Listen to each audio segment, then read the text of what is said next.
Hello साथियों, कैसे हैं आप सभी। आज हम बात करने वाले हैं प्रथम स्वतंत्रता संग्राम की, यानी कि 1857 की क्रांति की, जिसको कि दूसरी भाषा में विद्रोह भी बोला जाता है। मतलब 1857 का विद्रोह। ठीक है। आखिर ऐसे कौन से बड़े कारण थे जिसकी वजह से हमें इतनी बड़ी क्रांति करनी पड़ी? क्या हुआ हम लोगों के साथ? आज हम लोग वही देखने वाले हैं कि ये क्रांति कहाँ से शुरू हुई, कौन से ऐसे कारण थे और कहाँ पे जाके पहुंची, इसका परिणाम क्या था। ठीक, आज हम लोग पूरा का पूरा ये सेगमेंट लेकर चलने वाले हैं 1857 की क्रांति वाला। ठीक है। तो सबसे पहले हम लोग देखते हैं कि ये स्टार्ट हुआ क्यों। सबसे पहले क्या होता है कि 1856 से पहले, 56 से पहले एक बंदूक थी जिसका नाम था ब्राउन बैस बंदूक। ठीक, ब्राउन बैस बंदूक। ठीक है, ब्राउन बैस बंदूक था, उसको चेंज किया गया। इसको चेंज कर दिया गया किससे? इनफील्ड राइफल से। ठीक, इनफील्ड राइफल से। इनफील्ड राइफल से जब इसको चेंज किया गया तो बात क्या थी, इसमें गाय और सुअर, इसमें गाय और सुअर की चर्बियों का इस्तेमाल होता था। जो इसका कारतूस था उसमें गाय और सुअर की चर्बी का इस्तेमाल करते थे। अच्छा, इसका कारण क्या था आपको पता है? इसका कारण था हिंदुओं का धर्म भ्रष्ट करना, मुसलमानों का धर्म भ्रष्ट करना, ताकि वो हार कर हमारे धर्म ईसाई धर्म को ज्वाइन कर ले। ये ब्रिटिशर्स का दृष्टिकोण था कि अगर उनका धर्म भ्रष्ट हो जाएगा, उनको अपने धर्म से, अपने समाज से निकाल दिया जाएगा, तो वो ईसाई धर्म को एक्सेप्ट कर लेंगे। और अगर वो ईसाई धर्म को एक्सेप्ट करेंगे तो इससे उनको फ़ायदा क्या होगा? उनके मार्केट को बूम मिलेगा। एक तो उनका धर्म का प्रसार होगा, धर्म का प्रसार होगा तो पाश्चात्य जो संस्कृति है वो यहाँ पे आएगी, उनका रहन सहन, उनका खान पान यहाँ पे एक्सेप्ट कर लिया जाएगा, और जो उनका माल है, उनका उद्योग वो और आगे बढ़ेगा। ठीक, इसीलिए धर्म को आगे बढ़ाया गया। गाय दिया गया हिंदुओं के धर्म को भ्रष्ट करने के लिए, और सुअर की चर्बी इसलिए थी कि मुसलमानों का धर्म भ्रष्ट हो जाए। ठीक है, मुसलमानों का धर्म भ्रष्ट हो जाए। अब हम लोग देखते हैं कि आखिर कहाँ कहाँ ये हुआ और कब कब हुआ, स्टार्ट कब हुआ। ठीक, सबसे पहले ये स्टार्ट हो गया हमारा जनवरी में ही। जनवरी में 3 जगह हुआ। कहाँ कहाँ? 3A बोलते हैं इसको। पहला इलाहाबाद में, दूसरा अम्बाला में AM, तीसरा कहाँ हुआ? आगरा में AG। ठीक, इलाहाबाद, अम्बाला और आगरा। जनवरी में ये 3 जगह विद्रोह हुआ। हालांकि ये छोटी छोटी घटना थी, इसलिए ये जनरल तौर पर बताई नहीं जाती। ठीक, तो जनवरी में यहाँ पे स्टार्ट हुआ। और फरवरी में कहाँ पर हुआ? फरवरी में हो गया बैरकपुर में। ये वही फरवरी है जहाँ पे मंगल पांडे ने किया था, लेकिन ये मंगल पांडे वाला नहीं है। ठीक, ये फरवरी में कहाँ हुआ? बैरकपुर में। और इसमें बैरकपुर में किसने किया था? मंगल पांडे ने नहीं। स्टार्टिंग किसने किया था? 19वीं नेटिव इन्फेंट्री ने। नेटिव इन्फेंट्री उनको बोला जाता है जैसे कि वो बटालियन जो पैदल चलती थी। ये पैदल सेना है, नेटिव इन्फेंट्री पैदल सेना है। ठीक, तो 19वीं नेटिव इन्फेंट्री ने विद्रोह किया था। ठीक है, और इसके बाद की घटना है। ठीक, मंगल पांडे थे दमदम में, उनकी ड्यूटी खैर बैरकपुर में थी, लेकिन वो दमदम में किसी काम से गए थे और वो नदी से नहा के बाहर निकले। ठीक है, मंगल पांडे जब नदी से नहा के बाहर निकले, पूजा करने जा रहे थे, सामने से एक दलित व्यक्ति आया।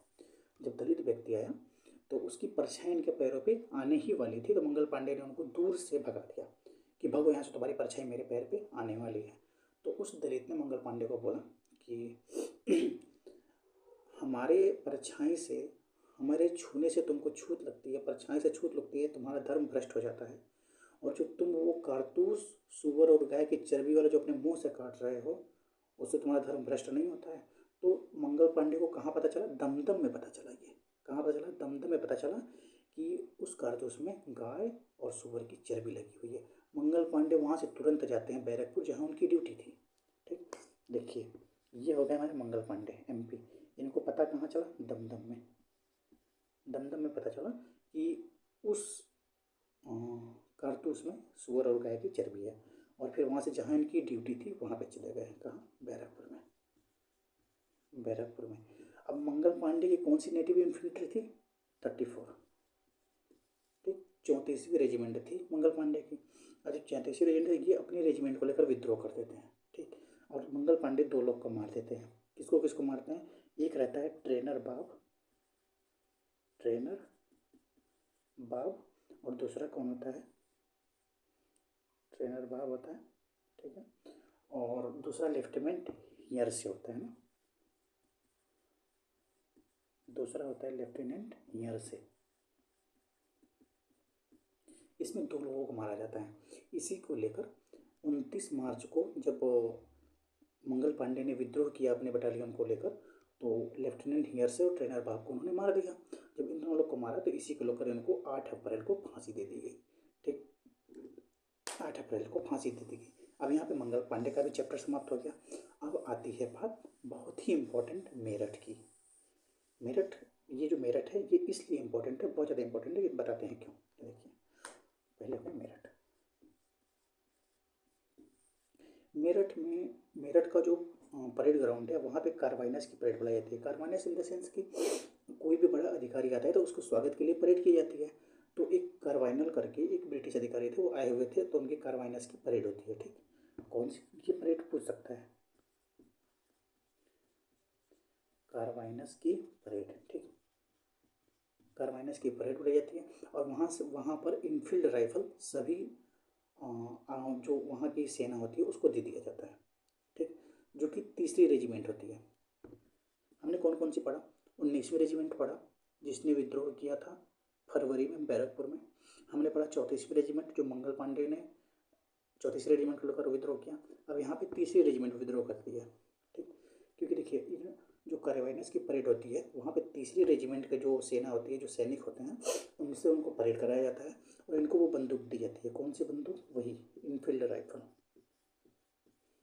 Enfield rifle. और उनको फायरिंग के लिए बोला जाता है।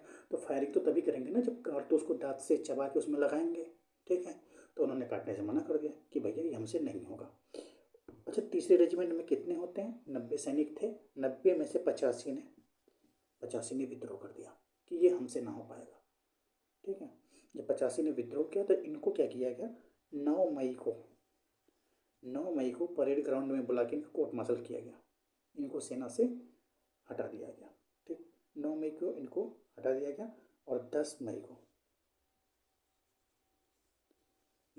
को ये जो सैनिक हैं यही विद्रोह करते हैं। किसके नेतृत्व में, तो कदम सिंह के नेतृत्व में, ठीक, कदम सिंह, ठीक है। ये डेट आपको इम्पोर्टेंट है, कौन सी, देखिए 24 अप्रैल को ये क्या होती है, कार्बाइनस की परेड होती है। ये भी डेट याद रखनी है आपको, 24 अप्रैल को, ठीक। और किसके नेतृत्व में विद्रोह होता है, कदम सिंह के नेतृत्व में। कितने तारीख को, 10 तारीख को, 10 मई को, ठीक है। तो मेरठ में जो होता है 10 मई को मेरठ में होती है विद्रोह। 11 मई को दिल्ली में होता है, 11 मई को दिल्ली में होता है। झांसी में कब होता है, झांसी में होता है हमारा अप्रैल में 1857 में, 1858 में होता है, ठीक।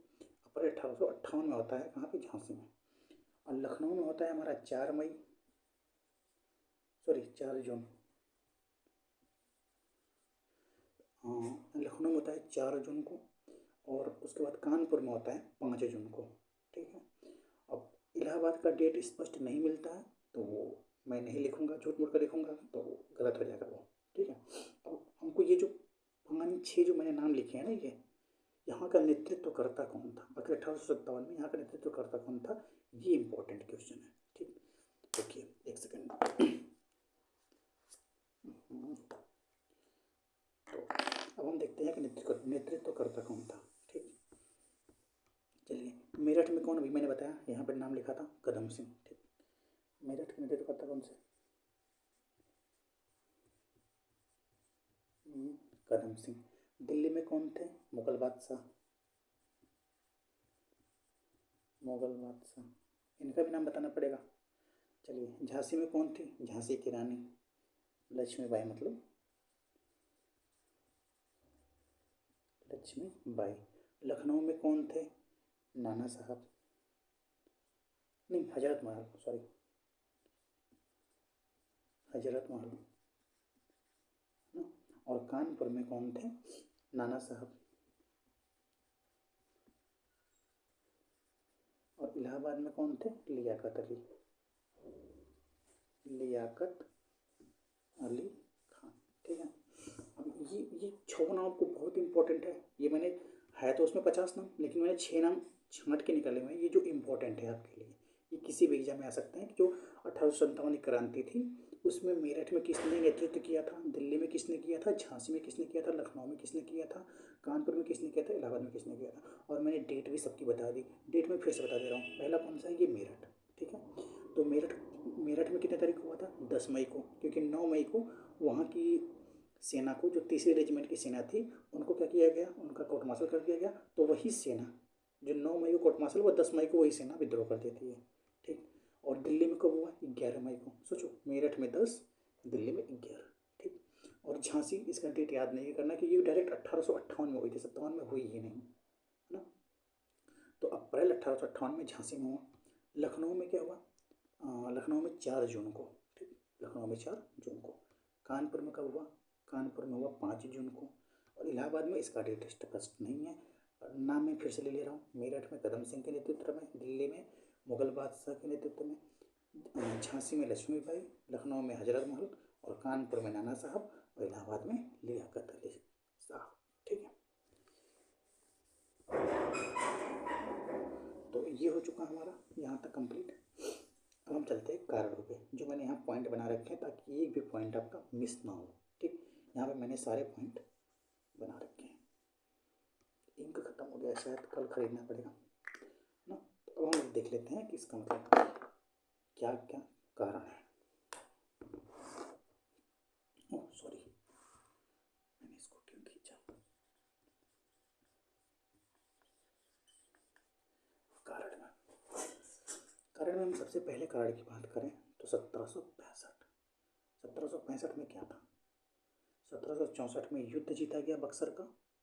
ठीक है, रॉबर्ट क्लाइव के द्वारा।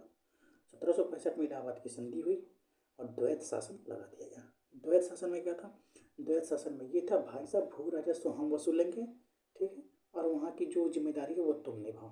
ये तो गलत बात होगी, पैसा हम ले रहे हैं, जिम्मेदारी तुम निभा रहे हो, तो ये गलत बात है ना। अगर पैसा मैं ले रहा हूँ तो मुझे ही काम करना पड़ेगा ना, लेकिन ऐसा नहीं। तो पैसा मैं लूँगा, भू राजस्व, सॉरी, पैसा मैं लूँगा, काम तुम करोगे। इस वजह से राजा नाराज, और राजा नाराज तो प्रजा नाराज। ठीक, तो पहला क्या कारण था हमारा, यही था पहला, 1765 का द्वैत शासन। ठीक, अब दूसरा हमारा आता है 1772, घेरे की नीति। घेरे की नीति में क्या होता है, घेरे की नीति का मतलब जैसे हमारा मेन राज्य है ये, ठीक, अब इस पर यहाँ का राजा आक्रमण ना कर दे, तो हमको क्या करना पड़ेगा, जो किनारे किनारे के राज्य हैं इनको मजबूत करना पड़ेगा। अगर हम इनको मजबूत कर देंगे तो ये पहले इन पे आक्रमण करेगा, डायरेक्ट मुझ तक तो आएगा नहीं, इनके बाद मुझ पर आएगा। ठीक, तो जो 65 में संधि हुई थी अवध के साथ, जो 65 में संधि हुई थी अवध के साथ, उसको संशोधित कर दिया गया। उनसे बोला गया ठीक है, अब तुम एक काम करो, अपनी सेना तो रख ही रहे हो, अब तुम हमारी सेना भी रखोगे एक, मतलब कि मान लो 500 सैनिक तुम्हारे हैं तो लो 1000 सैनिक मेरे भी रखो, ये भी तुम्हारी सुरक्षा करेंगे।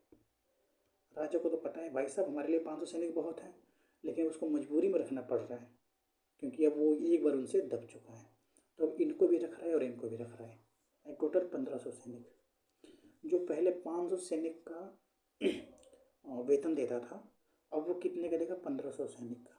यही देना उसको मुश्किल था, तो ये कहाँ से देगा, क्योंकि आपने 1765 में पहले से ही सब कुछ ले लिया था, तो 1500 सैनिक का वो देगा कहाँ से। तो मतलब राजा और नाराज, राजा और नाराज तो प्रजा और नाराज, मतलब कि जनता और असंतुष्ट, तो जनता गुस्सा हो गई अंग्रेजों से। ठीक है,